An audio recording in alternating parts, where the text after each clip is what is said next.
Natutuwa ako at nagpapasalamat sa aking anak na sa kabila ng kahirapan, sa kabila ng kawalan, ay patuloy siyang nagsisikap sa kanyang pag-aaral na maging maayos. Kaya't yung natanggap na award doon sa school based in surveillance ay nakakataba ng puso sa kabila ng mga iba ng mga pagsubok ay patuloy siyang nagsisikap at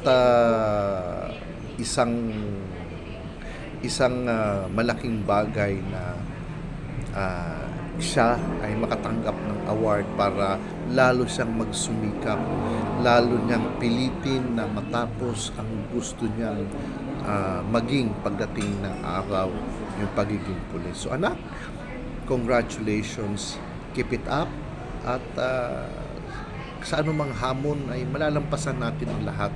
No, magsikap ka lang, at si Dada naman ay laging dito kahit na walang-wala ay pinipilit mong ipakita sa akin na talagang gusto mong marating ang ninanais mo na makuha pagdating ng araw. Maraming salamat anak, and congratulations uli.